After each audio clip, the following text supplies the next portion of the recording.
Empiezo con esto y... Vale, bueno, arratsaldeon. Hitzaldi honegaz bukatuten dugu aurten egin dugun osasunaz egin dugun zikloa. Con esta charla acabamos el ciclo sobre salud que hemos hecho en este año, en este mes. Bueno, si tenéis gogoratzen baduzu, si os acordáis, la primera fue sobre la salud del cerebro, sobre los ictus y la demencia, y esa charla la tenéis en el canal de YouTube de Sagarra. Entráis en YouTube y ponéis Sagarra. Si no estuvisteis aquí, pues podéis ver allí lo que nos comentó Antonio Palomar. La segunda, pues esa, si no estuvisteis o la perdisteis, iba sobre el cambio climático y la salud, cómo nos influye y nos va a influir el cambio climático en la salud. Eta gaurkoa hemen daukagu Pedro Markin, gaurkoa depresioari buruz doia. Hor, 21. mendeko pandemia izila. La pandemia silenciosa del siglo XXI, la depresión. Es una cosita que nos tenía que preocupar porque parece que sobre todo está afectando a gente muy joven. Entonces, bueno, Pedro nos va a hablar sobre ello y bueno, para acabar, nosotros ya sabéis que estamos metidos en muchas cosas y cada vez, pues bueno, yo creo que bueno, siendo un grupito pequeño, estamos moviendo muchas cosas, pero las cosas se mueven con las personas, con vosotros, con vosotras, no importa que seamos ya mayores, Aquí es mejor hoy activos que mañana radioactivos, o sea, hay que moverse, hay que hacer lo que sea, cualquier cosita. Entonces aquí tenéis el día 3, nos vamos a concentrar en San Miguel por el tema de un tren más accesible. Tenemos un tren el que viene de Bilbao y va para Orduña, que bueno, en sí tiene muchos problemas para la gente que tiene dificultades, para la gente que tiene que desplazar con una silla de ruedas o que tiene dificultades de movilidad, y para la gente normal también tenemos que salvar. Aquí en la estación de Basauri tenemos que pasar como un abismo que hay para subir y algún día nos vamos abajo. Bueno, pues eso es todo, o sea, bienvenidos, bienvenidas, y vamos a ver qué nos cuenta Pedro hoy. Venga, pues Pedro.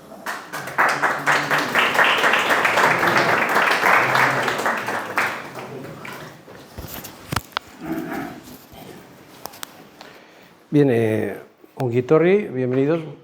Muchas gracias por venir a la charla y muchas gracias al grupo Sagarra, al cual pertenezco también, por permitirme hablar de este tema. Bien, ¿por qué la depresión? Porque está aumentando muchísimo, como otros trastornos. La supera la ansiedad, pero las cifras de la OMS están siendo cada vez más alarmantes. Entonces el objetivo de la charla es como explicar unas cuantas ideas. Espero que lo pasemos un poco bien. A mí me gusta hablar, si a vosotros os gusta escuchar, pues haremos equipo. Y tenemos la idea de hacer un pequeño debate para que sea más participativo. Después de explicar estas 4 ideas, que quiero pasar de una forma, pues eso, un poco así, Primero saber los síntomas de la depresión, porque voy a tratar de diferenciarla, por ejemplo, de la tristeza y del duelo, ¿no? Entonces, tiene que haber 5 más síntomas para situarnos. Tenemos los emocionales afectivos, que son estado de ánimo deprimidos, con una perogrullada, pero vacío, tristeza, desesperanza. Una palabra que aparece por muchos sitios, ahora está muy de moda eso de buscar palabritas para definir todo: anedonia, falta de interés o placer, cosas que antes disfrutabas, ahora ya no las disfrutas, no sientes ese ánimo de hacerlas, esa ilusión. Y luego sentimientos de inutilidad. Hay mucha culpa, sensación de no valer nada. Luego síntomas físicos, cambios en el apetito, pérdida o aumento significativo del peso. Esto es un poco también curioso, si coges pesos que estás deprimido, si te adelgazas que estás deprimido. Alteraciones del sueño, insomnio, o te despiertas pronto o tardas muchísimo en dormirte. Y luego el lentecimiento psicomotor. ¿Eso qué quiere decir? Que es como una sensación de ritmo cada vez más lento al hacer las cosas. Y luego fatiga o pérdida de energía. Esto del cansancio, hay un libro por ahí muy interesante, estos que le han dado el premio Príncipe de Asturias al japonés, un libro muy interesante que se puede bajar en internet, en PDF, que es La sociedad del cansancio, y explica por qué estamos tan cansados. Es un libro que recomiendo. Otros síntomas son dificultad para concentrarse o decidir, pensamientos de muerte o suicidio. Cuidado con este tema porque ahí hay una relación entre depresión y suicidio que yo, por lo que estoy viendo en la consulta, cada vez es más considerable. Bien, tristeza no es depresión, la tristeza es una emoción. ¿Pensáis que hay emociones negativas? Sí, en general, si alguien quiere que hay emociones que son negativas, pues eso ha sido lo que se ha estado pensando hasta ahora, pero no hay emociones negativas. Lo negativo es no vivir la emoción. Y la tristeza es una emoción, y una emoción viene del latín o del griego, no sé, pero es como movimiento. Eso sí que es movimiento. La depresión no, la depresión es como quedarte más congelado, es como que no hay movimiento. Entonces, la tristeza es temporal, es una causa clara. Ha perdido la Leti, me siento triste. La depresión no lo sabes, pero la Leti va bien y me siento triste. Eso porque pues, si la Leti pierde y te sientes triste, dices, vale, pues estoy triste porque la Leti ha perdido. Pero si la Leti va bien y para mí la Leti es la leche y sigo triste, pues es cuando me puedo empezar a preocupar. Hay dolor emocional y luego vacío, desesperanza, culpa, otra vez, falta de placer. En el funcionamiento diario, pues si estás triste puedes seguir trabajando, relacionándote, pero la depresión estás jodido, para vivir tu vida lo tienes muy complicado. Y luego síntomas físicos y mentales. Puede haber leves cambios en el sueño y los otros son graves. Y luego hablamos de diagnóstico clínico. Es que estamos hablando del trastorno depresivo mayor. Hay categorías y la tristeza pues, puede evolucionar con el tiempo, especialmente si la podemos vivir.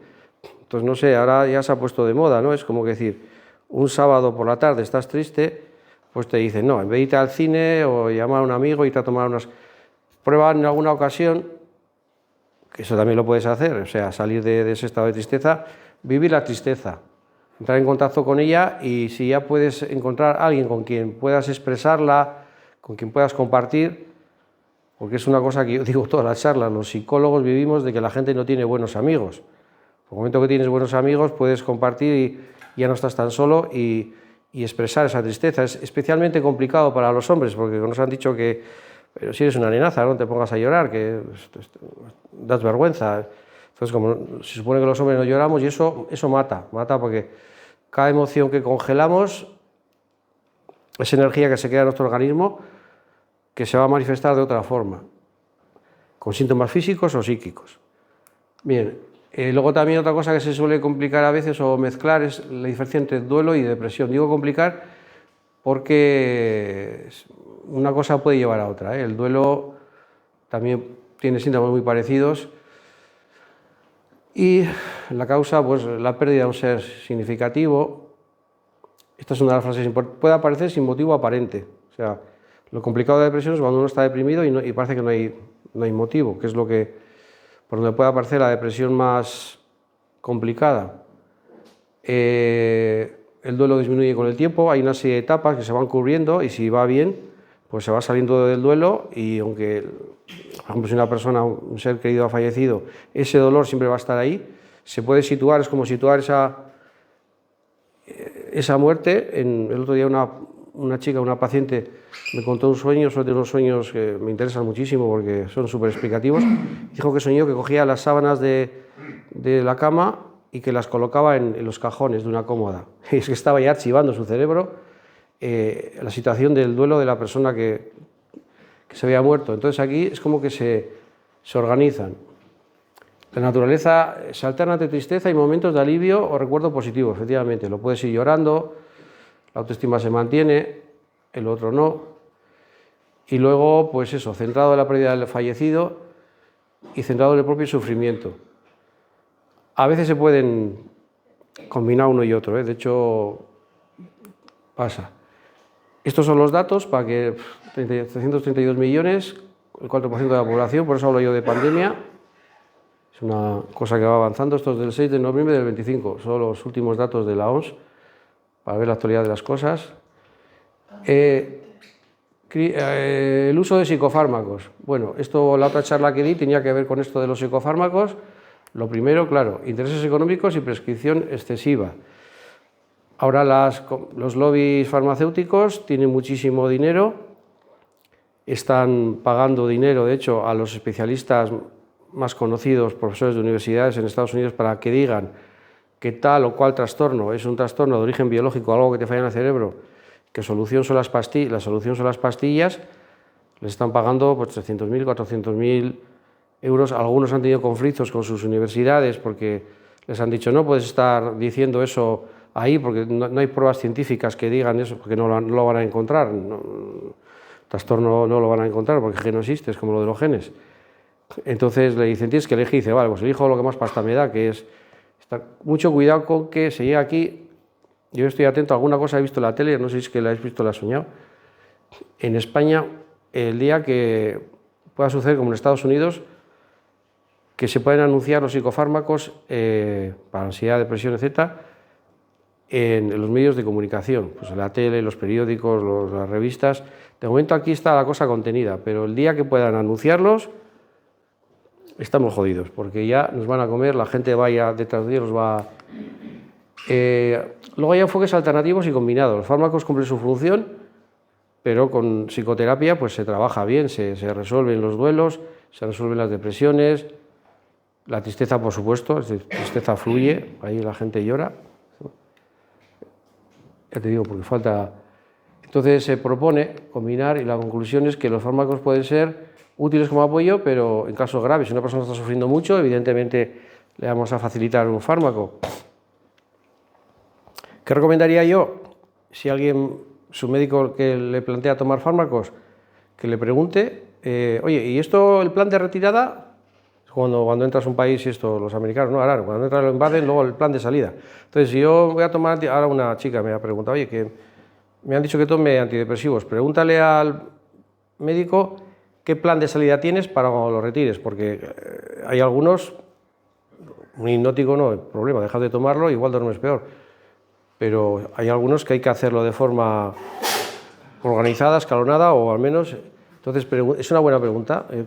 Vale, voy a tomar esto, pero ¿qué plan de salida me planteas si un día lo quiero dejar? Porque tampoco es la idea que esté toda la vida tomando, que es lo que quieren, los grandes lobbies estos, que son los que controlan todo, que hay un libro que es el DSM, que es como la Biblia de los trastornos mentales, que ha pasado de tener 20 en la edición 3 trastornos a ahora 200. De hecho, es tan escandaloso lo del libro ese, que ahora todo es trastorno. O sea, un niño que antes era nervioso, que no se paraba, pues ya tienes un hiperactivo. Un niño que es un poco así tímido, no sé qué, pues ya tiene fobia social.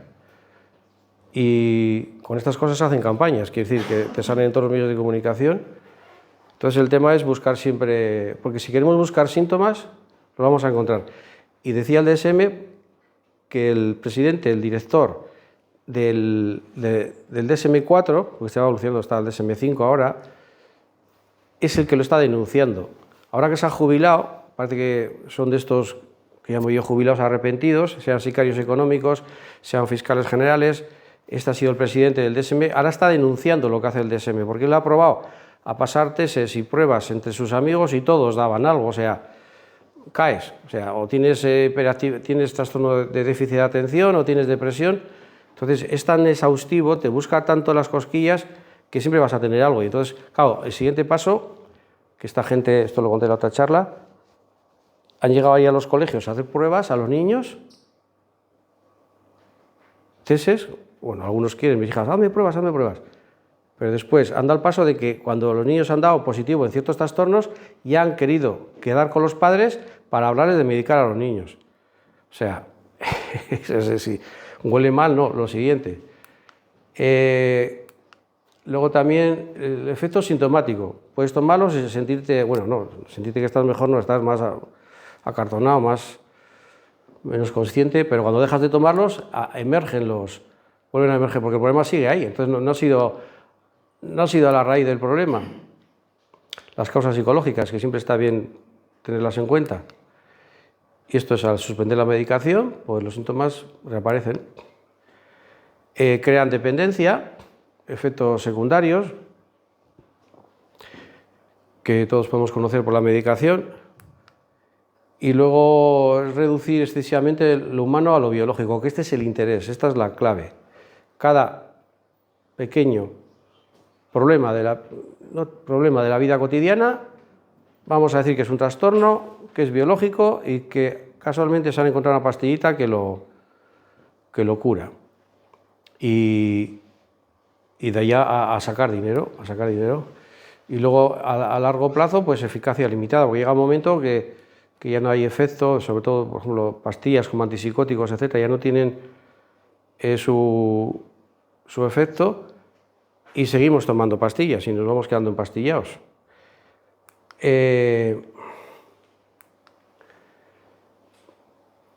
Voy a tratar de ir explicando un poquito el origen, porque una idea que me gustaría que la tuviésemos clara, qué es eso de la depresión endógena, qué es eso de que ahora me siento mal sin saber por qué, vuelvo a sentirme mal.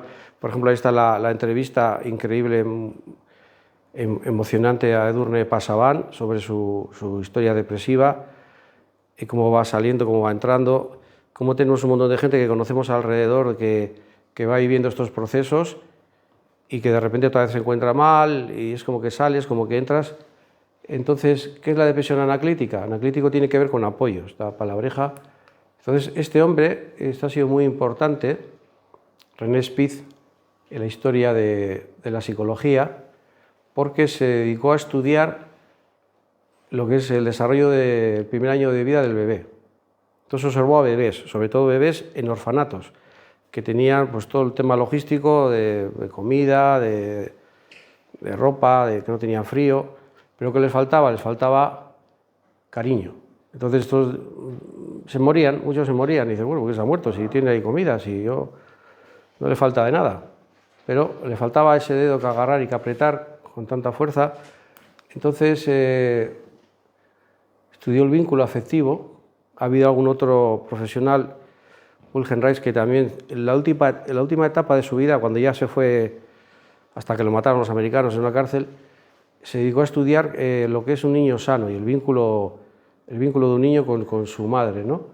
Por algo el tío este que era listo, que empezó como psicoanalista, siendo un psicoanalista muy bueno, luego empezó a trabajar con el cuerpo, acabó estudiando lo que es, ahora los libros del apego están por todos los lados, todo el mundo reconoce el apego y que es importante, pero en aquella época pues no había tanta, estaba ahí el niño, pues ya crecerá, total no se entera de nada, pues no se entera. Observó a bebés internados en orfanatos, instituciones, tenían alimento, cuidados físicos, pero no tenían atención emocional ni afectiva. Claro, somos mamíferos. Y entonces a veces pensamos que somos reptiles, podemos dejar al niño ahí tirado como si fuese un lagarto. Pues no. De hecho, voy a contar una historia. He ido a conferencias, charlas, he leído a muchos autores y siento... no me di cuenta en ese momento, en un pueblo de Castilla, me encontré a un ganadero, un aldeano, y nos pusimos a hablar y me empezó a explicar la diferencia, suena un poco así bruto para lo que voy a decir, pero la diferencia entre terneras que habían sido criadas con sus madres, dejadas ahí tiempo hasta que ya se desprendían y se iban a su bola por ahí, y las que por algún motivo la madre las había rechazado y tenían que criarlas ellos dándoles pues biberón o lo que le diesen. Entonces este tío hablaba de la salud, del carácter, si eran más reactivas, o de la calidad de la carne. Vamos a hacer un test, a ver, ternera que ha amamantado y ternera que no, ¿qué tal la carne? Pues sí, se nota la diferencia, pero él dio un discurso de más variables acerca de una u otra que yo me quedé pasmado. Entonces, claro, tú ves a Freud y ves a Kafka y ves a cantidad de gente que habla el mismo espíritu, estos que vas a las charlas, te citan a uno, te citan a otro, y dices, qué pena, no hay una charla de esas, y después de que saquen a todos estos sabios, que sí que dicen muchas cosas muy sabias, sacar a este hombre, un hombre sencillo, que no había pasado por la universidad, pero te hablaba de esta diferencia. Y luego hay un tío que, Harlow, hizo experimentos con chimpancés, lo que hacía es separarles, desde pequeñitos les separaba de sus madres, rompía el vínculo. Entonces los dejaba solos en jaulas y acababan todos, pero como chotas. O sea, se fue la prueba de que el romper ese vínculo en mamíferos es brutal, es brutal. Por cierto, que este mismo Harlow luego a sus hijos tampoco les cuidó mucho, no se ocupó mucho de ellos. Ves las imágenes, las fotos y lo que él cuenta de los... y te dan ganas de, si te lo encuentras por ahí, darle con una tranca a la cabeza.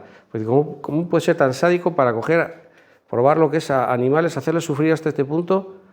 Pero la paradoja es que nos sirve porque podemos ver el efecto de esa falta, algo que se llama el apego. Todos los profesionales hablan del apego.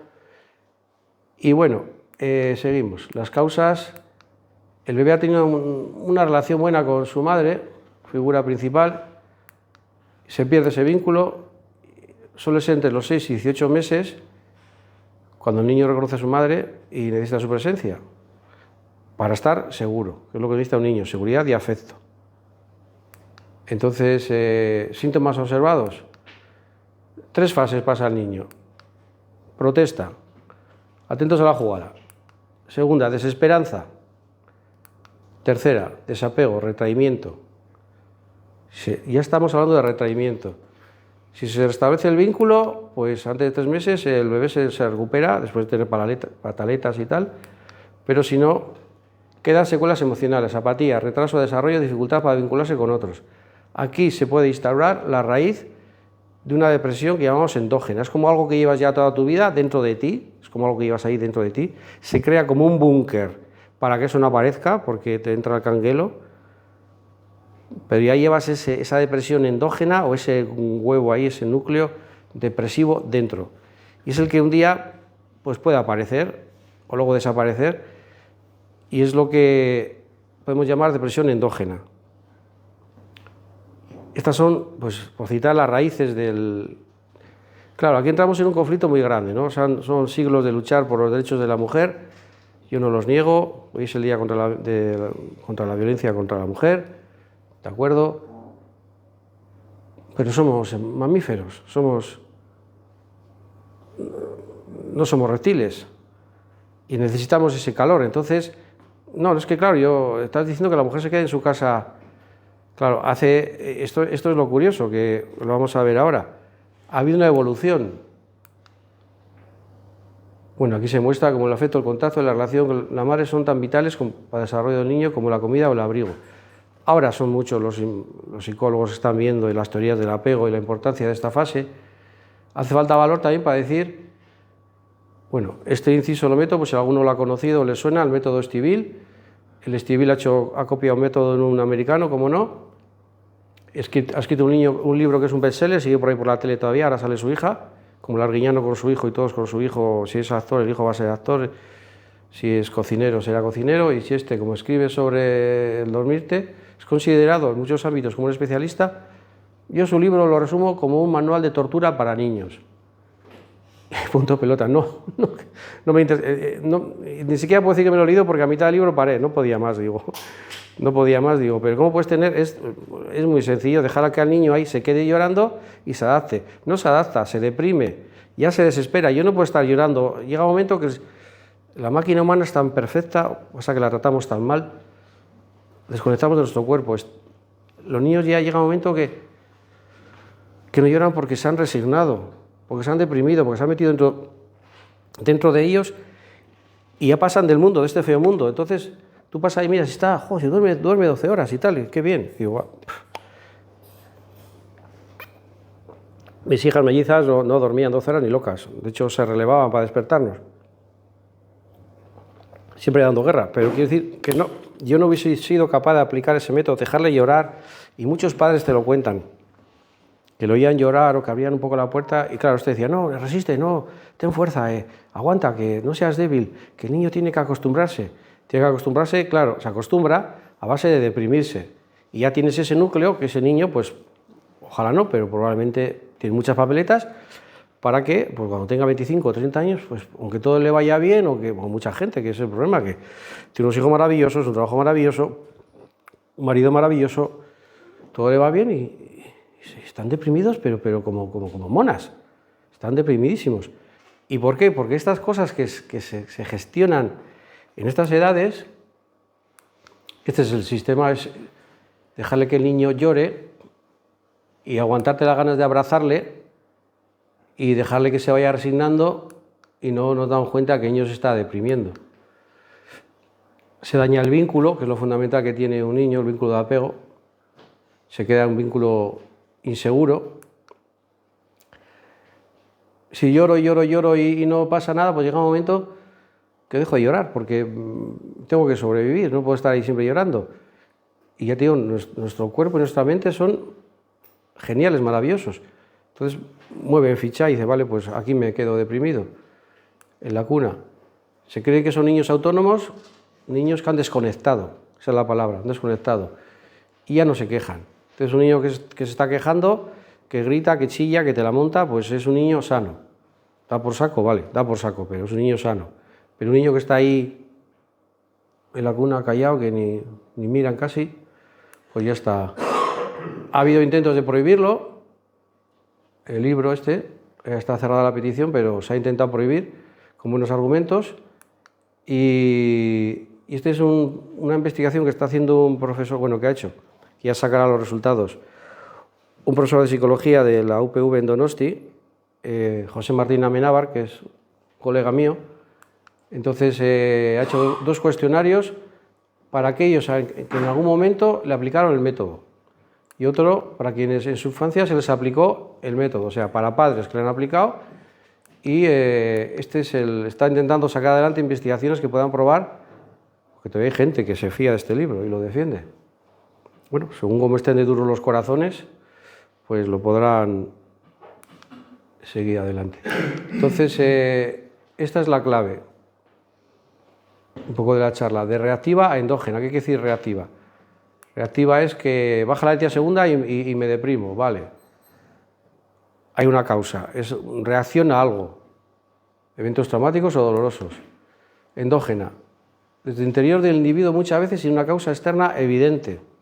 Otra vez estar mal, lo que decía Adune Pasaban, que la siguiente vez, porque pensó en suicidarse, tuvo depresiones y ya lo tiene claro. Ella dice, no, yo la siguiente vez voy directa, voy al psiquiátrico a que me ingresen y me metan medicación. Claro, la alternativa que le está fallando, o que no tiene perspectiva, es la posibilidad de que esa depresión endógena se trabaje, porque esto se puede trabajar.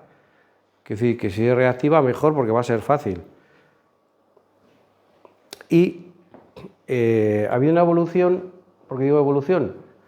Pues como en todos los ámbitos de los trastornos mentales, de lo que pasaba igual hace 80 o 100 años, de los pacientes que le podían llegar a Sigmund Freud en su época ahí en Viena, o lo que se movía por aquí en las consultas, ya los psicólogos un poco viejunos lo vemos, a lo que nos llega ahora, pues la gente va a los congresos y están hasta asustados, o sea, de lo que les llega.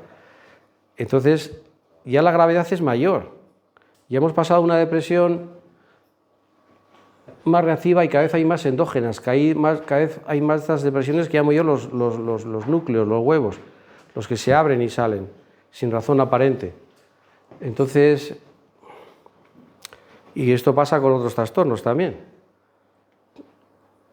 ¿Cuál es la raíz? Pues para nosotros, nuestra humilde opinión, aunque ya digo, todos los psicólogos están trabajando ya con esto del apego, es esa fase de apego que llaman apego vínculo, y que llamo yo esa fase mamífera, estar ahí disfrutando del contacto de la piel. Pensemos que un bebé cuando mama tiene todos sus sentidos cubiertos, que queremos meditar y alcanzar el nirvana. Pues un bebé está mamando, está oliendo a su madre, está saboreando la leche, está disfrutando del contacto de la piel, la está mirando, y si la madre ya le canta o la arrulla, pues ya la está oyendo. Entonces es el nirvana, puñetero nirvana, todos los sentidos satisfechos. Y la sensación de amor, de paz, de conexión. Si cuando naces no vives esa fase en tu vida de una forma calmada, hasta que quieras salir de allí y empezar ya a enredar por otros sitios, pues siempre te va a faltar algo. Y una de las cosas que te puede pasar es, o que estés todo el día ansioso, buscando ese pecho que no te han dado, ¿dónde está? O que estés ahí, lo más probable, deprimido ahí, metido ahí en la cama sin ganas de moverte, sin ganas de hacer nada, pues tienen que ver con esas fases. Ahora, si queréis ir pensando para el debate, ¿qué hacemos? Que las mujeres vayan a las casas y se queden allí y que no trabajen, o como hoy, oyendo tantas noticias del tema este de la mujer, claro, que no ascienden, que tienen que dejarlo para cuidar a los niños, que su carrera profesional, que... Vale, bien. Si yo no digo nada. O sea, planteamos hechos biológicos, datos, que luego ya queremos hacer como la ternera esa, hay que... enchufemos un biberón. Claro, un biberón se lo puede dar un hombre, y mejor que le dé un hombre un biberón a un bebé si está calmado, tranquilo, y está a gusto y se siente bien con el bebé, que no que su madre le dé un pecho que esté la madre ya cansada, que tiene derecho a ello, que esté hasta las narices, que no haya dormido, que esté irritada, porque estáis aquí madres y habéis vivido ese proceso, sabéis que eso pues llega un momento que irrita. Entonces hay que saber también jugar con... Claro, aquí hemos perdido el norte porque ya no voy a meter en este melonar, pero resulta que antes vivimos en una sociedad patriarcal. Se supone que antes hubo una matriarcal, o sea, antes mandaba la mujer, ahora estamos hablando siempre que manda. Hace 15.000, sobre los 15.000 años, la sociedad era matrilineal, era otra historia. Matrilineal, ¿qué significa? Que las mujeres estaban ahí todas juntas, revueltas, y los niños nacían, no se sabía ni la función del padre, que era el padre, bueno, este es mi padre, este es el padre de mi hijo, no se sabía, solo sabía que era el hermano, y las mujeres estaban todas revueltas, y los hombres se dedicaban a cazar.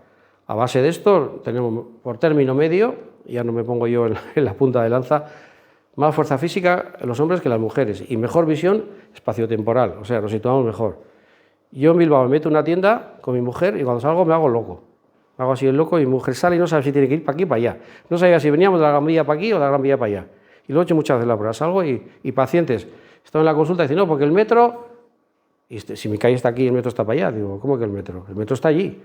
Entonces, yo sí lo tengo visto, y nos superáis en tema como saber, tener la capacidad de saber lo que le pasa a un bichejo que está ahí, que una campesina sana, como decía Reis, tenía más capacidad de saber lo que le pasaba a ese niño que 100 pediatras.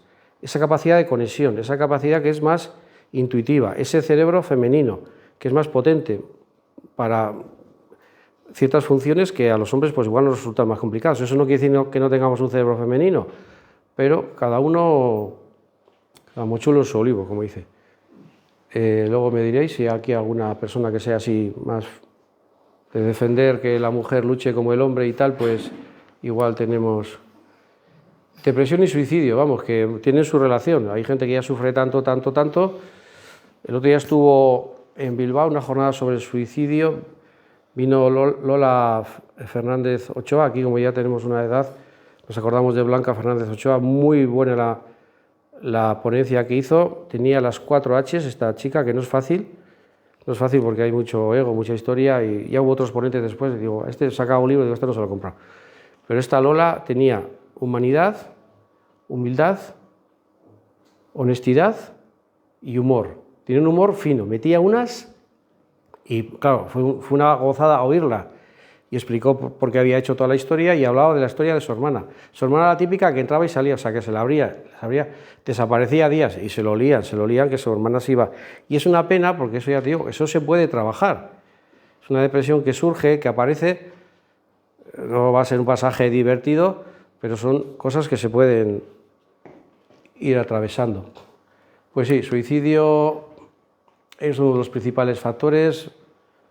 Yo tengo pacientes viviendo duelos con gente que se ha suicidado y es triste ver que puede haber alternativas, pero como aquí solo se plantea psicofármaco, no todas las personas se matan y que estén con depresión se suicidan, y no todas las personas que intentan suicidarse tienen depresión, o sea, no es que sea lo mismo.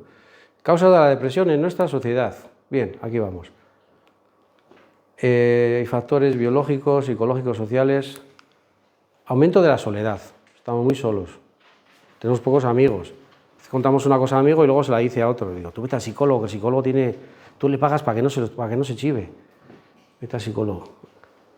Esto está haciendo muchísimo daño y ya vamos a saltar a otra etapa, que son entre los adolescentes. La realidad virtual. Tengo 1000 amigos o no sé cuántos ahí que me dan el like, no sé qué, no sé cuántos, o sea, muchísimas falta de contacto humano y vinculación y desconexión social. Entonces, las redes ponen modelos, cuerpos extremadamente delgados, les hacen liposucción, igual a mí me vendría bien una liposucción, están todas con liposucción, se hacen un montón de tratamientos. Entonces, los adolescentes pues ven que esos modelos, que son los referentes, y ven que no llegan, porque son más bajito, más bajita, un poco más gordo, más fuerte, y no entran en ese esquema. Y entonces ya eso les hace, no se sienten perfectos, no, son modelos que no son ni reales ni alcanzables, pero parecen como si lo fueran. Y adolescentes que están construyendo su identidad, pues esto que estamos hablando, que están construyendo su identidad. Aquí se abre otro melón. Cuando estamos hablando de los adolescentes ya que ni siquiera llegan adolescentes, que dicen que soy un chico, me siento, quiero hacerme chicas, y que está habiendo ahora suicidios de personas de 22, 23 años, que una edad en la que su identidad no está construida y en la que muchas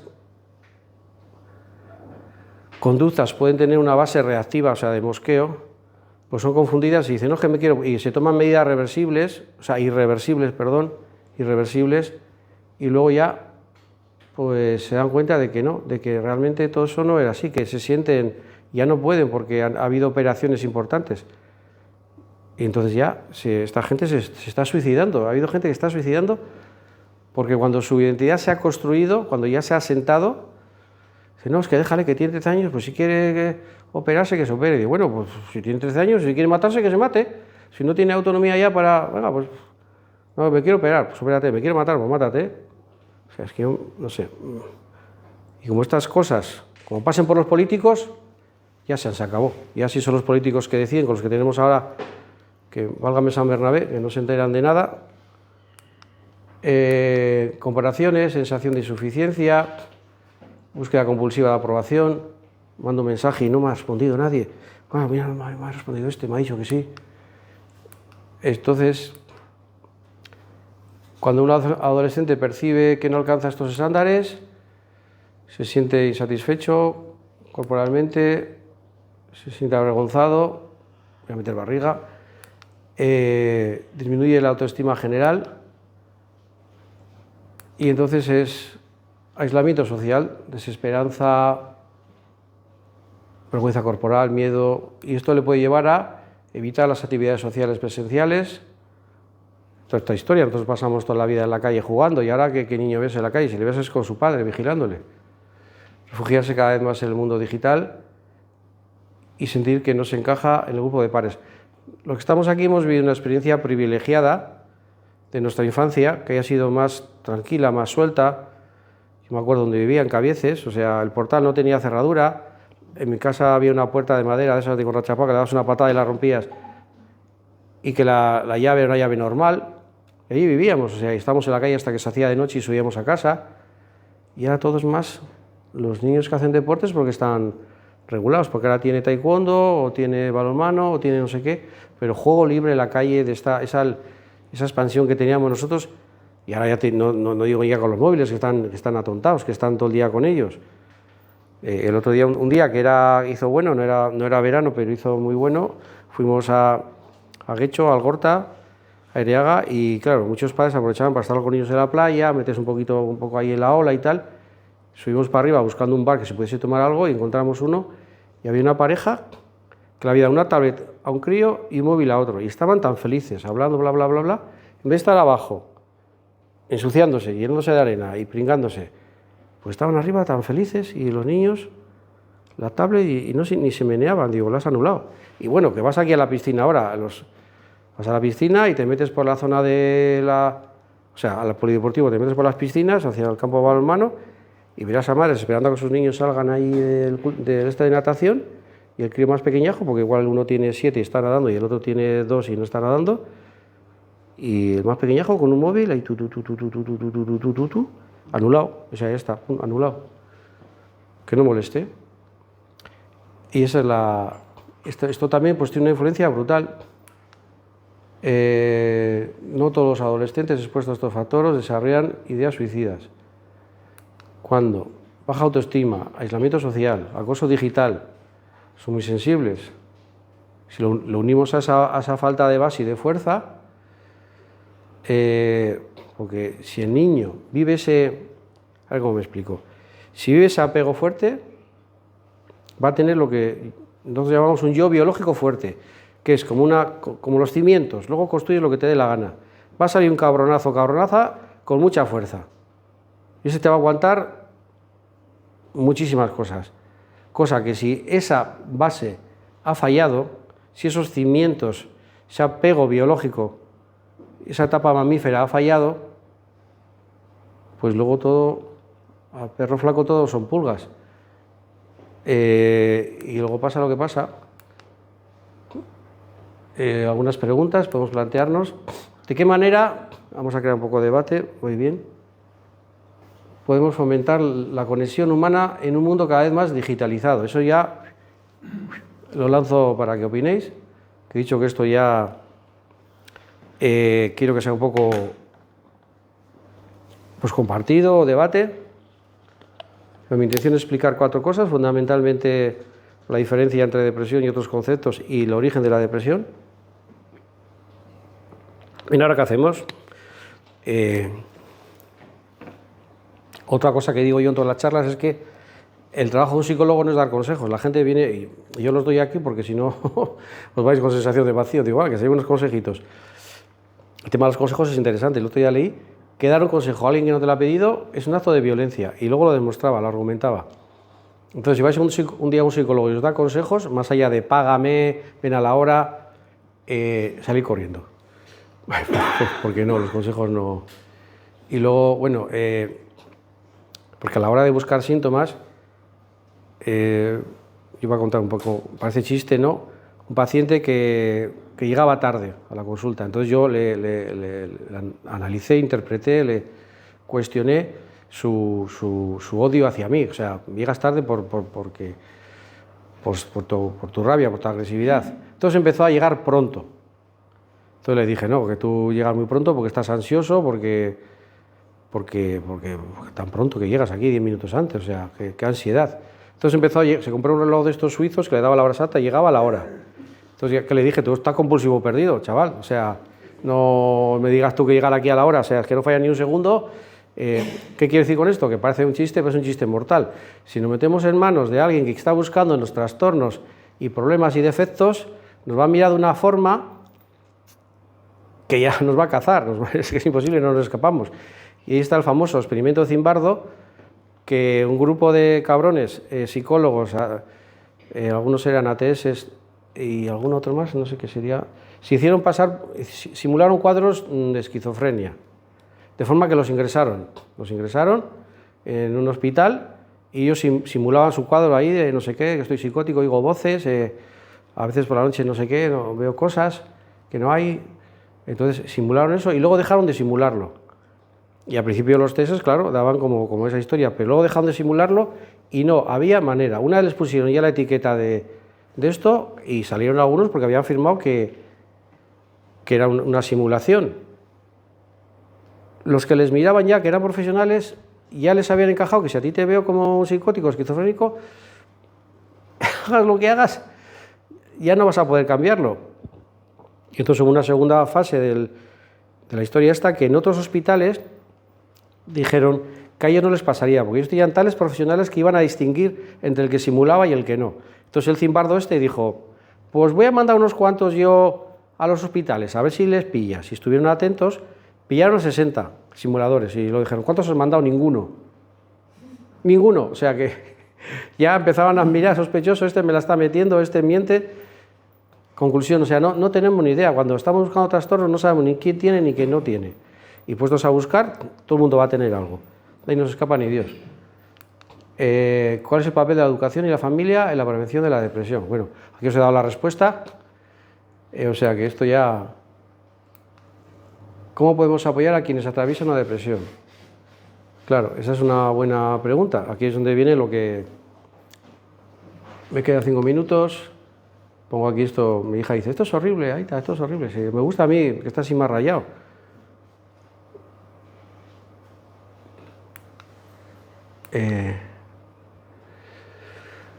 Escuchar sin juzgar. Venga, Fran, no estés triste. Es lo que hacemos, ¿no? No estés triste. Sería así tan sencillo, sería como decir, bueno, pues entonces, como es que no eres feliz porque no eres gilipollas, que escribía el otro día Reverte, me gustó mucho. Se compró un montón de libros de autoayuda, se los puso a leer y al final digo, voy a escribir un libro que se titula esto. Si no eres feliz es porque eres gilipollas, porque no te da la gana. Ahora voy a explicar yo por qué no. Valida su experiencia. No se arregla con fuerza de voluntad. O sea, venga, me tira para adelante, que no es para tanto. Si es que tienes 2 hijos maravillosos, no sé qué. Estar disponible, mostrar interés sincero, es una ayuda enorme. Esta gente se siente sola. Pequeñas rutinas, la gente no tiene energía, entonces puede acompañarle en pequeñas tareas, caminar 10 minutos, comer juntos, salir a tomar el aire, microrutinas, cosas pequeñitas. Hablar abiertamente si percibes señales de riesgo. Si notas desesperanza, pues, sobre todo si has pensado en hacerte daño, porque hay gente que se lo calla, son los peores, los suicidas que no dicen nada, lo llevan dentro y animarla a buscar una ayuda profesional. Siempre mejora con el tratamiento. Entonces, que te pueda acompañar, o sea, ayudarle a buscar a alguien, sin poner, sin forzar. Y ayudarle con los papeleos, etc. Entonces, la depresión agota, son acciones pequeñas, ayudar a organizar el día cuando la persona esté muy bloqueada, siempre como apoyo, no como control, y mantener la conexión. Mensajes cortos y luego, aunque no te conteste, sigue ahí, me ha contestado, que le den, pues, qué arrogante, no es arrogancia, está muy jodido. Bien, esto lo saco ya como final, me quedan 2 minutos. Esto es lo que explica que estemos tan fastidiados. Tenemos nuestro cerebro, nuestros abuelos, tatarabuelos eran reptiles. Entonces había reptiles que se iban moviendo por ahí, lagartos, y luego evolucionaron los mamíferos. Entonces el reptil tiene un cerebro que es reptiliano, como el propio nombre indica, que es como el prioritario. Y luego ya se desarrolló el cerebro mamífero, envolviéndole. No se eliminó, fuera cerebro reptiliano y ahora monta un cerebro mamífero, sino que sigue ahí, dentro de en la parte más profunda. Y luego ya se desarrolló el neocórtex, la inteligencia, la razón, la conciencia, que es lo que tenemos los seres humanos. No sé, porque a veces tenemos dudas, que nos diferencia de los animales, y eso se creó el neocórtex, es una capa que envuelve todo, envuelve el cerebro límbico, mamífero, o sea, tenemos reptiliano, mamífero, y luego el neocórtex, el racional. ¿Cuál es la cuestión? Que estamos determinados por el cerebro límbico, es el que más peso tiene, y cada día más, en la sociedad que vivimos. Entonces, por mucho que el neocórtex, que lo racional, diga una cosa, si tu cerebro límbico te está diciendo que eres una mierda, que no vales para nada, que estás jodido, que estás deprimido, pues no vas a poder. Entonces esa es la historia, que cuando alguien le dice, pero no estés deprimido, anímate, o va a un psicólogo que trabaja de forma verbal, no con el cuerpo, que es una forma de acceder, con la terapia corporal se accede directamente al cerebro límbico, no vas a cambiar nada, porque por mucho que te llenes de informaciones o libros de autoayuda o de consejos sobre lo que tienes que hacer, eso está en la última capa de tu cerebro, que es la que menos pinta, es la que menos fuerza tiene. La que tiene la fuerza es la del cerebro límbico, que es el mamífero. Si el cerebro límbico ya está marcado por esas carencias, pues ahí es donde estamos ya fastidiados. Esto es, bueno, si se ve algo aquí. Este es el grupo Sagarra, que, mira, de paso es un grupo en el que, si queréis conocer a gente y colaborar con cosas y tirar ahí de los contenedores de orgánicos por la calle, o parar, el próximo día que se parar el tren, ponernos delante del tren y pararlo, es divertido estar allí. Pues si queréis actividades, pues podéis también. Y les agradezco pues que me hayan permitido dar esta charla. Y ahora, Fran, lo he clavado y 20. Un segundo.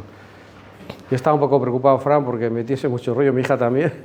Me pegó una poda el otro día al PowerPoint, mi hija, que se ha salvado. Bien, ¿alguna cuestión, alguna pregunta, alguna queja? Sobre lo que has dicho del móvil, la verdad es que si vas en el metro, yo he contado a veces de 16 personas, 12 con el móvil. Y van de 4 en 4 y tal. Y mi mujer y yo vamos allí y parece que somos raros o de otro mundo. Estadísticamente sí soy raro, porque no todo mal con el móvil, sí, sí. Yo tengo móvil y Sí, sí. de vez en cuando lo miro, pero no todo Bam, sí, sí. Hay una cosa que está clara, es un instrumento, pero no es una finalidad. Parece ser que lo están construyendo finalidad. Sí, sí. Y lo que has dicho sobre las madres, la verdad es que las madres tienen una importancia tremenda y hoy en día, por diferentes motivos, no se les da. Claro. No se les da. A ver, los abuelos, ya, tienen que ir, tienes aquí, qué tal, qué cual. Ya. ¿Por qué? Pues porque los padres tienen que trabajar los dos, por Claro. lo que sea, y entonces hay muchas circunstancias que están afectando negativamente al ser humano. ¿Dónde llegaremos? No lo sé. Ya. Vas al metro y en los ascensores entra gente, no saluda, es más, te pegan para subir o para bajar y no esperan. Ya. Una insolidaridad tremenda. Tremenda, sí, sí. Tremenda. Sí, se ha visto con el COVID, se esperábamos, decíamos, no va a ser lo mejor el COVID. Se vio que salía, la gente quería salvarse y... Pues sí, es lo que yo capto, que vas a de casa relajado y ves esa frialdad, esa falta de...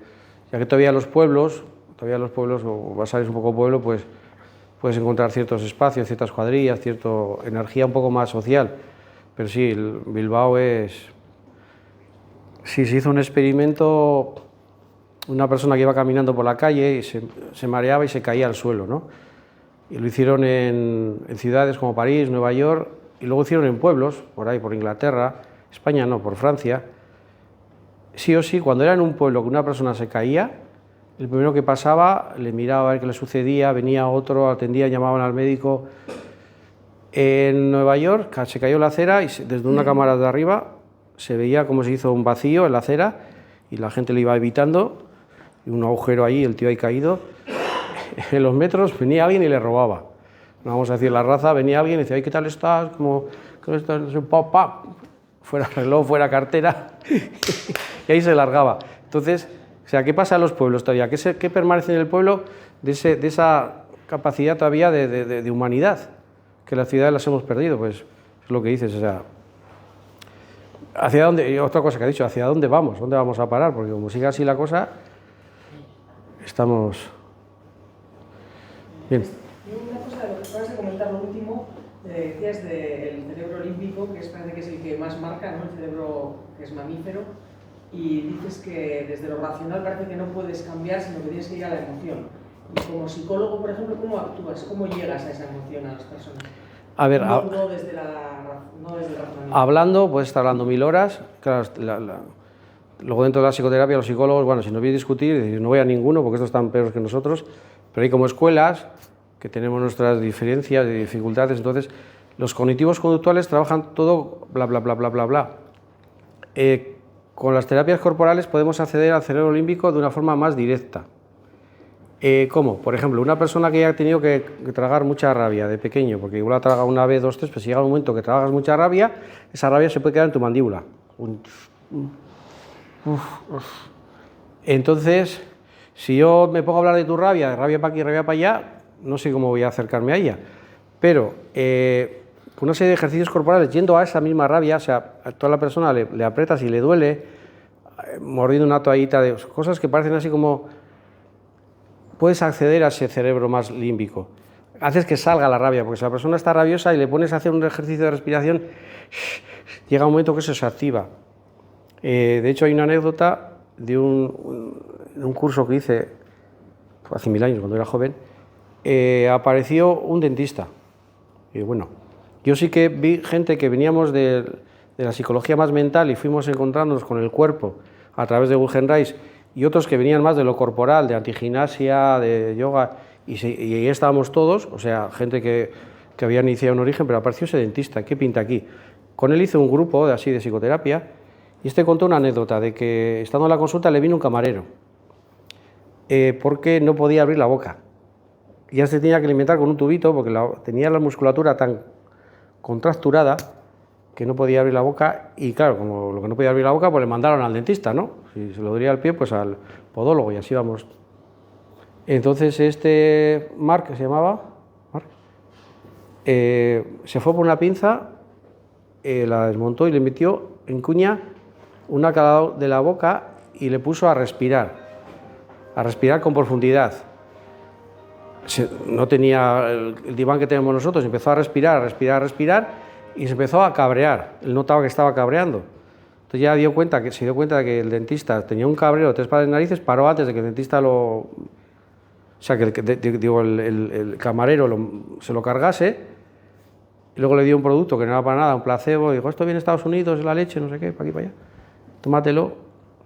Lo tuve ahí un rato haciendo eso, un juego así, y vino al de 2 días, abriendo la boca, diciendo, este producto es maravilloso porque tú me has dado esto, quiero más.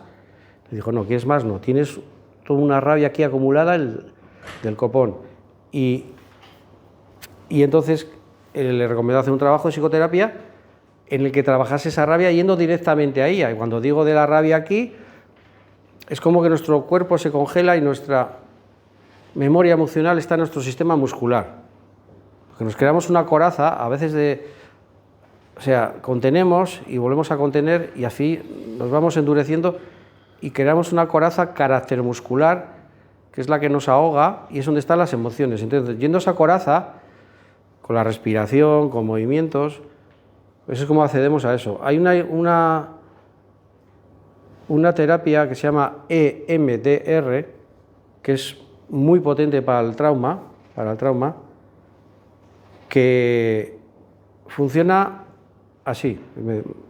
Vas donde la persona, mira los dedos, fíjate en ellos, síguelos.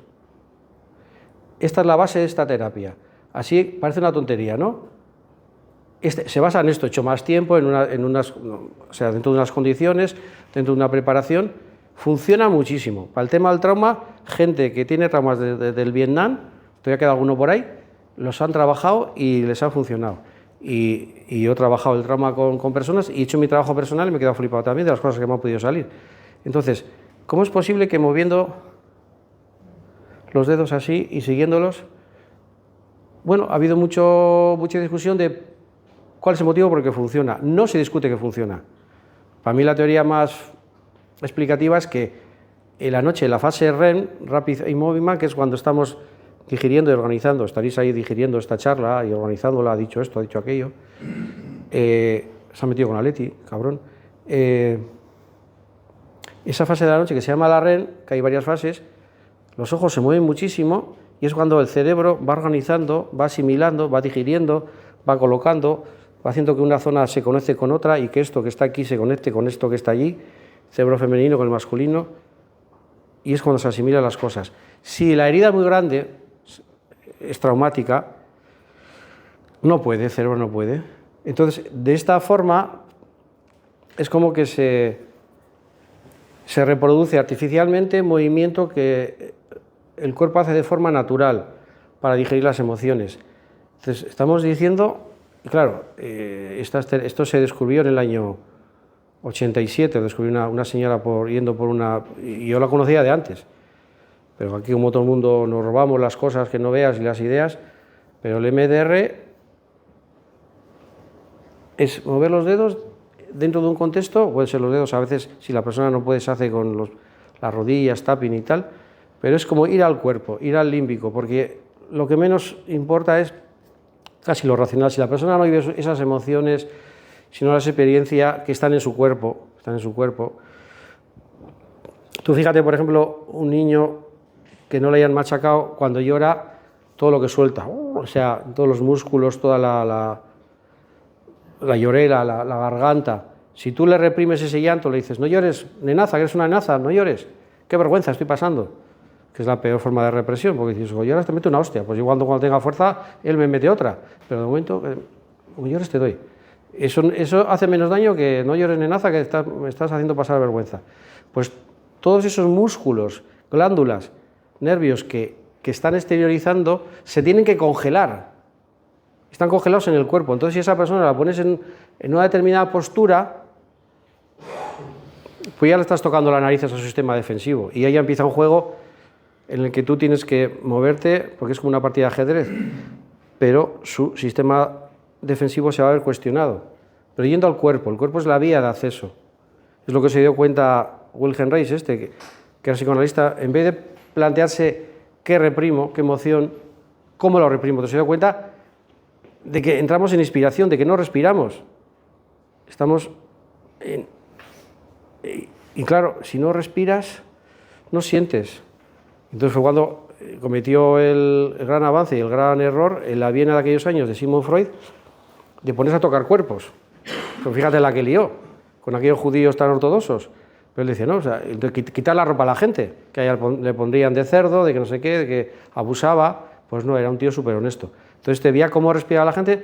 Una persona le dice, respira, le tumbas ahí, le pones en camiseta, allá no se puede dejar sin camiseta, y dices, respira. Y ya te estás viendo cómo respira. Y hay gente que ha tardado un año en empezar a respirar, así le va luego. Entonces, la vía regia es el cuerpo. Y luego ya las emociones aparecen, hay estructuras más duras, eso es lo que tenemos que decir, que ahora las estructuras son más complicadas. Hace años el trabajo era más fácil, ahora cuesta mucho ya, pero hay vías de acceso a través de la psicoterapia corporal, muy potentes. Adiós, gracias. No solamente avanzan las armas y los móviles, también los psicólogos. ¿Alguna pregunta más? Yo tengo muchas, pero... Vale, pues... No, quiero decir que, que, por ejemplo, comentabas también lo de la amistad, ¿no? Que la importancia de los amigos, pero parece que en ese contexto solo entraría lo verbal. Bueno, quiero decir, no sé que tengas otro tipo de amistades, pero... ¿entiendes? El acompañamiento del amigo... No, eso es energía, eso es energía. Ah, vale. O sea, tú estás al lado de una persona que estás bien y estás bien. Sientes su energía, igual ni siquiera eres consciente. Yo hay personas con las que estoy y acabo cansado, o sea, voy a casa cansado. Y otras personas con las que voy cansado y salgo descansado. O sea, depende, porque... Y luego dices, oh, y lo piensas, y en ese momento igual tú no te das cuenta, pero... A veces como no sé quién ha hablado hoy de los perros, que el perro ya le puedes decir como un niño pequeño, cabrón, hijo puta, me cago en tu puta madre, pero si se lo dices así con cariño y tal, el niño sonríe. Pero si estás contraído ese día, tienes el aura más negra que la camiseta de tu compañero, y le está diciendo, oye, qué niño mamón, qué va... El niño hace... Y dices, joder, ¿cómo estaré hoy? Que el niño se ha asustado. Pero es por tu energía. El niño capta solo energías y las perciben hasta que ya su neocórtex también se cierra y ya deja de percibir. Pero eso está en cómo te sientas con la gente. Por eso el poder encontrar personas con las que te sientas bien. Eso pues relaja, porque gente que tú sientas que le importas, pero de una forma sincera, no que está contigo. Es un problema que tiene terrible, el documental que leí. La gente que le ha tocado mucho dinero y veías que acababan muertos, la mayoría acababan muertos. Primero pero cantidades brutales de dinero. En Estados Unidos hicieron un estudio de gente que ha tocado la lotería. ¿Por qué? Porque ya tus amigos cambian, ya te empiezan a mirar, si me dejas... Y los se acercan a ti, cuidado, se acercan a ti con un interés. Esa gente está muy fastidiada, tiene muchísimo miedo de que, y hacen bien, que se acerquen a ellos, por ejemplo a Fran, o a Gaby o a Bobby, ¿por qué te acercas? Porque te cae bien o si no te acercas, porque dinero no te van a dar. Entonces, puedes estar tranquilo, yo estoy contigo porque... Pero sí, ese es el tema del interés. Y le pasa mucho a los empresarios. Empresarios de mucho nivel les controlan y les prohíben que se relacionen con un pichicoma cualquiera. No puedes ir al monte, ir subiendo el monte, te encuentras con un aldeano sentado ahí y te pones a hablar con él y resulta que empiezas a hablar con él, te sientes a gusto con él y acabas hablando con él media hora. Has perdido el tiempo, ¿no? Tienes que invertir tu tiempo con gente importante, con gente que te rinda algo. O sea, vivimos en una sociedad del interés. O sea, lo que mata, esto que has comentado tú, es el tener un interés. Bueno, interés puedes tener, porque si yo con una persona estoy bien y luego me siento bien, pues tengo interés porque estoy bien. Pero yo me refiero a un interés más material, más de que te saco algo, de qué me puedes dar, qué tienes tú que me pueda interesar, a quién conoces tú que pueda ayudarme. tienes un coche muy majo que me lo puedes dejar un fin de semana, algo de ese tipo. Es lo que nos mata. Y lo otro, pues no sé, tratar de estar en esa historia un poco más humana y pues, si un día estamos tristes, pues buscamos un amigo, o nos quedamos en casa y vivimos la tristeza, o vamos al psicólogo, que también comemos, y tenemos hijos que quieren comer y mis hijas quieren comer todos los días, o sea que no está mal orientarse un poco en ese espacio. Pero sí, terapias verbales se quedan en el neocortes, muchos consejos, muchas historias, y menos en la sociedad hoy en día, que es más, con problemáticas más, vamos a decirlo, límbicas, más mamíferas, donde o vas ahí un poco al infierno, o vas un poco al infierno ese, o no hay modificaciones. Has hablado de los niños, de cuando nacen y tal. Es que ya has hablado de un sistema, pero ya en la que hace 40 años ya había otros más progresistas, los pediatras ya hablaban de cómo había que tratarlos, ¿no? Recogerlos siempre que lloraban, había que, si vas a salir a la calle, pero a la noche también. El primer año, sobre todo, dormir cerca del padre o la madre. Pero eso es la afectividad que desde pequeño, eso luego se arrastra si no se practica, ¿no? Pero que luego habrá que trabajarse cada uno lo suyo. Pero eso también ocurre a nivel con el COVID, el separar a los abuelos de los nietos y todo, esa pérdida de cariño, de transmisión que se da también, y esa historia que se da también cuando se rompen las familias, los amigos y el mismo, lo que había antes, en el barrio había más unidad, más conocimiento y más tratado, y se va rompiendo todo eso y llega el individualismo. Entonces, muchos de los problemas supongo que vendrán de ahí, ¿no? Claro, claro. Yo no sé si es una idea mía, yo lo estoy oyendo por ahí, os lo pregunto, ¿nos da la sensación que hay mucha gente que muchas familias están destrozando por el tema de las herencias? Que está pasando de que de repente fulano no se habla, no sé qué, un follón, y te dicen, no, que la herencia, que criaste más, el otro que quedase más, el otro algún amigo también, que hace años que no veía, no, es que qué tal tu hermano, no me hablo, no sé qué, porque la herencia, el otro. Entonces estamos cayendo en ese egoísmo, en esa avaricia, y perdemos de vista lo fundamental, que la familia es algo importante, de estar juntos y de estar a gusto, pero a ver quién no tiene rollos con su cuñado, con su cuñada. Bueno, que en mi caso, que tenía un cuñado, no está mi mujer, ya se ha ido, estaba ahí, se ha ido, un cuñado que es medio tonto, o sea que... Se ve, tú no te chives, que te sacudo. Entonces... La importancia de los abrazos también, sí. Todas las edades. Claro, si surge, si es espontáneo. Pasa que, ¿quién abraza? Si ya estoy acorazado, deprimido, estoy retraído, abrazo y no... Hay que hacer sí, abrazar, pero tiene que ser en un contexto en el que te ablandes y te abras. Yo hice un tallercito hace 2 años en un congreso de la FEAP, que al final estuve en el cielo un rato, pero nos trabajaron, porque de entrada entras allí, no conoces a nadie, todo el mundo caminando, mirándose, no sé qué, estás un poco tenso, y al final se hizo un ejercicio que era darnos todos la mano, así como en una hilera, y luego ir recogiéndonos como si fuésemos una... No sé si me explico, nos íbamos recogiendo todos. Sí. Tuve la suerte de caí en el medio, rodeado de tías, estaban apoyadas en mí, una apoyó su cabeza a mi hombro y yo estaba en el cielo, porque sentí toda esa energía, ya la gente estaba blandita. Haces ese ejercicio que ya dijeron los psicólogos que eran amigos míos, que dije, vengo aquí a putearos, pero al final no lo hice. Haces eso al principio, estaríamos todos tensos como perros en un restaurante chino, estaríamos todos tensos. A mí me pones así con gente que no conozco y me enrollas y me pones ahí y me apretujas y digo, uy, qué tensión. Pero ya se hizo un trabajo previo de vernos, de conocernos, eran ya veteranos los psicoterapeutas que hicieron esto y prepararon una serie de técnicas corporales que nos fueron a todos ya ablandando un poquito, ya pasando los miedos, ya viéndonos más, ya primero hablando, y de colofón lo tenían por si veían ellos, si ellos sentían o no sentían que el ambiente era propicio, pero por eso tienes que tener también como psicólogos ellos una capacidad de contacto límbico, una vez más, límbico, porque claro, el neocorte es la energía que te permita saber si es propicio eso ahí, si dado, y ya te digo, o sea, tengo un recuerdo cada vez que pienso en aquello, digo, pff. Y luego además, fíjate lo que es el cuerpo, porque, claro, yo estaba ahí enrollado, la sensación fue de muchísima paz, o sea, digo, es como dije, si me muero ahora, no me importa.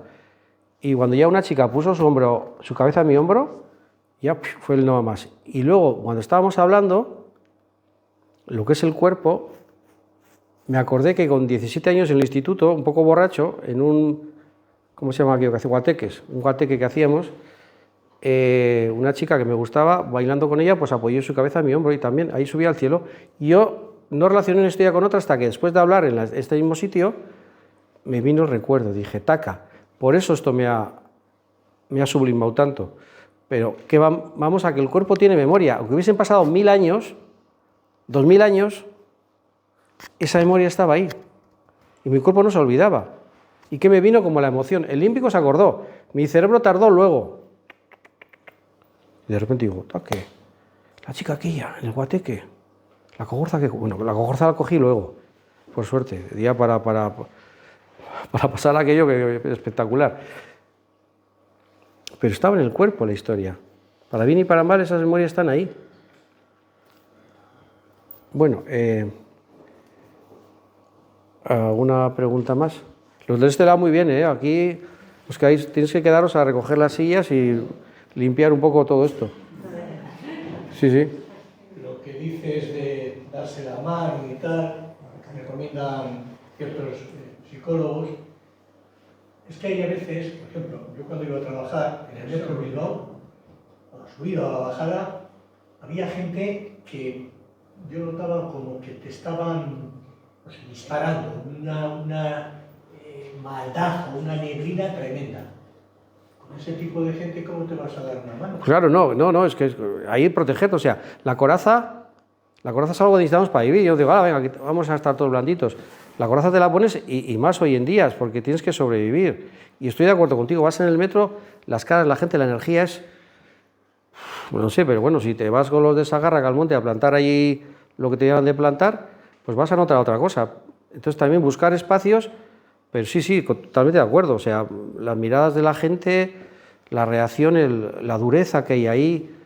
Y claro, reaccionas, pero no, esto no... La coraza te la tienes que poner para poder sobrevivir. De hecho, hay gente que, determinadas estructuras que tienen el problema de que no tienen coraza y lo pasan fatal. Estructuras, que eso podría ser otro día otra charla, pero les atraviesa todo. Entonces sí, pero... En Coescucha teníamos como un principio el hecho de que todo el mundo, en el fondo, dentro de sí mismo, tiene un núcleo de oro. Y que todo el mundo por dentro es bueno, aunque luego tiene una coraza exterior, hecha de todos los incidentes que ha tenido en la vida, de todo lo que le ha creado una coraza que se rodea. Pero en el fondo, las personas tenemos ese núcleo de oro. Entonces, cuando estás con una persona de esas que dices que te están mandando una energía muy mala, tú tienes que saber, escucha por vos, tienes que tener cuidado con lo que estás haciendo el trabajo, que tienes que tener en cuenta que esa persona hay en el fondo una persona de oro. Y tienes que estar viendo esa persona de oro dentro de la persona esa que por otro lado te está cayendo mal. Con eso, anulas una película, sí. Sin más, ese es el tema. Es que eso es un principio muy bonito, el hecho de saber que todo el mundo dentro de nosotros mismos tenemos ese núcleo de oro que nos une a todos, que nos une con el todo y con todo eso. Sin más. Sí, en el fondo todos somos amor. En el núcleo, lo que pasa es que ese amor está rodeado de tantas, es como una cebolla, de tantas capas, a veces tan podridas que para llegar, claro, lo que emerge, supone que en el momento que nos morimos emerge toda esa capacidad de conexión. Como me dijo una paciente un día, que entendemos lo que es la vida el momento en el que nos estamos muriendo. O sea, el momento que te estás muriendo es como que entiendes cuál es el sentido de la vida. Tienes la escala de valores, pero ya es demasiado tarde porque te estás muriendo, ya se acabó. Pero el resto de la vida estamos como muy perdidos, persiguiendo objetivos, persiguiendo cosas que nos hacen perder la escala de valores. Que la escala de valores pues, va de lo más humano y afectivo. Ahora, yo digo, cada vez es más difícil en esta sociedad que vivimos poder encontrar un mundo más, lo que se mueve alrededor. Yo también siento esa dureza y... Bueno, a ver, aquí la parte izquierda, preguntas. Nada. Estáis más a escuchar. Bien. Suri. Pues nada, muchas gracias por haber participado y haber venido.